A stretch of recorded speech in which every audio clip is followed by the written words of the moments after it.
Hello बच्चों। इससे पिछली वीडियो में हमने जाना था कि समास किसे कहते हैं, समस्त पद क्या होता है और समास का विग्रह कैसे किया जाता है। इस वीडियो में हम समास के भेदों के बारे में जानेंगे। देखिए, सबसे पहले है अव्ययी भाव समास। अव्ययी भाव समास किसे कहते हैं? जिस समास का पहला पद प्रधान होता है और अव्यय होता है, अव्यय यानी अविकारी शब्द होता है, उसे हम अव्ययी भाव समास कहते हैं। देखिए, जैसे प्रतिदिन तो क्या होगा? हर दिन।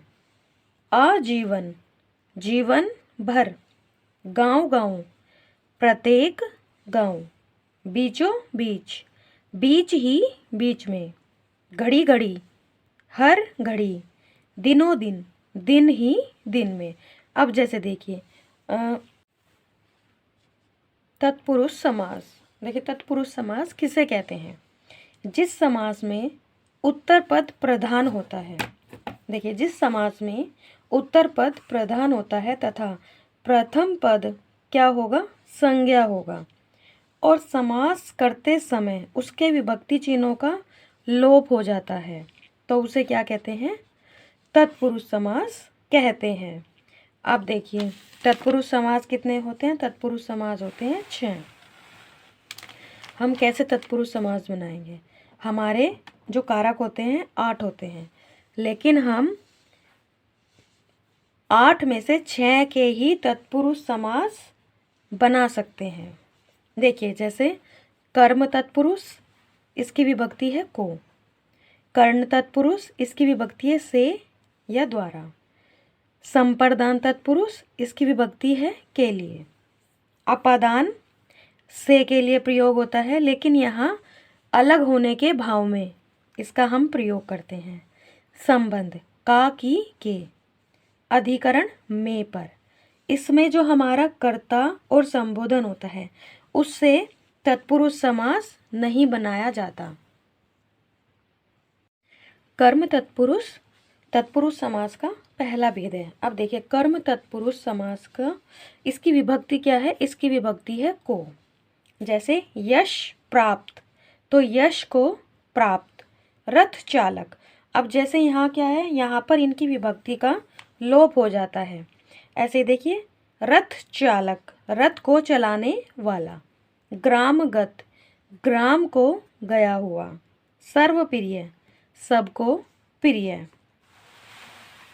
दूसरा भेद है हमारा करण तत्पुरुष, इसकी विभक्ति होती है से। जैसे मुंह मांगा, मुंह से मांगा। रोगग्रस्त, रोग से ग्रस्त। हस्तलिखित, हाथ से लिखित यानी कि हस्त से लिखित। हस्त मीन्स होता है हाथ।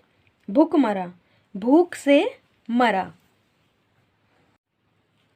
संप्रदान तत्पुरुष, संप्रदान तत्पुरुष की विभक्ति है के लिए। जैसे देखिए, हथकड़ी, तो हाथ के लिए कड़ी।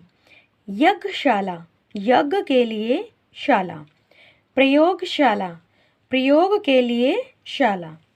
भूत बलि, भूतों के लिए बलि। ऐसे ही हमारा अपादान तत्पुरुष, ये भी हमारा तत्पुरुष समास का ही भेद है। देखिए, इसकी विभक्ति है से, यानी कि अलग होने के भाव में हम इसका प्रयोग करते हैं। जैसे धनहीन, यानी कि धन से हीन। ऋण मुक्त, ऋण से मुक्त। रोग मुक्त, रोग से मुक्त। धर्महीन, धर्म से हीन। संबंध तत्पुरुष, देखिए, संबंध तत्पुरुष की विभक्ति है का की के। जैसे गंगा तट, गंगा का तट। जलधारा, जल की धारा। राजाज्ञा, राजा की आज्ञा। नेत्र दान, नेत्रों का दान।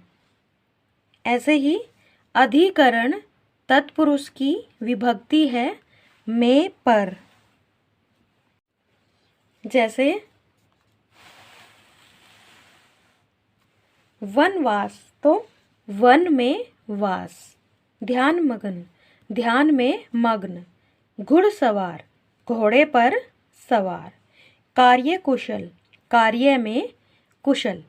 आनंद मग्न, आनंद में मग्न।